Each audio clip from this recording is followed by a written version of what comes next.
Bom dia, graça e paz, que essa terça-feira que se inicia possa ser bênção nas nossas vidas. Gostaria de compartilhar um texto que está aqui em 2 Coríntios 4, 7. Diz: Temos, porém, este tesouro em vaso de barro, para que a excelência do poder seja de Deus e não de nós. Paulo fala que temos, porém, este tesouro em vasos de barro. Paulo faz aqui um trocadilho com uma comparação, onde ele se compara como um vaso que carrega um tesouro.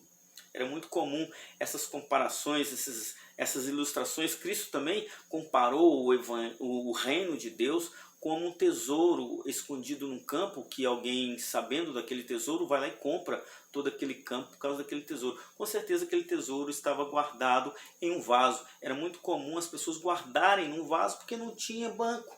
Então eles guardavam e enterravam num lugar seguro. E Paulo faz uso desse costume para ilustrar ele como um vaso que carregava esse tesouro. Ele fala para os coríntios: temos esse tesouro, mas que tesouro? É um tesouro que está se perdendo.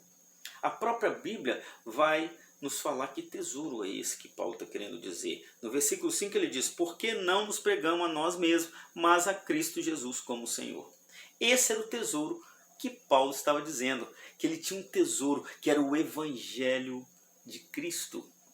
O Evangelho da cruz que está se perdendo, hoje está se perdendo o Evangelho da cruz. O que impera hoje é o Evangelho da glória.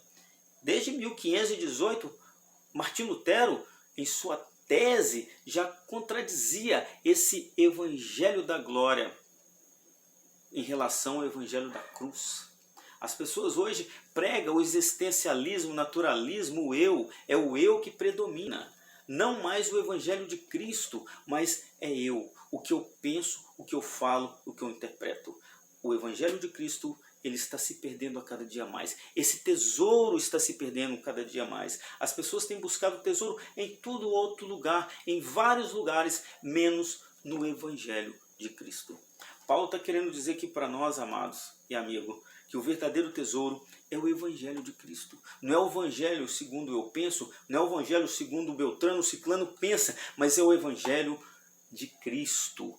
Esse é o verdadeiro Evangelho, esse é o verdadeiro tesouro. Isso que Paulo está querendo dizer para você. Que o tesouro está bem à sua frente, bem pertinho de você. Se você tem uma Bíblia aí do seu lado, se você tem esse livro do seu lado, saiba que esse é o verdadeiro tesouro. Que esse verdadeiro tesouro possa iluminar a sua vida para te levar ao conhecimento verdadeiro de Deus. Que Deus o abençoe. E que você tenha esse tesouro dentro de você, que é a palavra, que é o Evangelho de Cristo. Que Deus abençoe.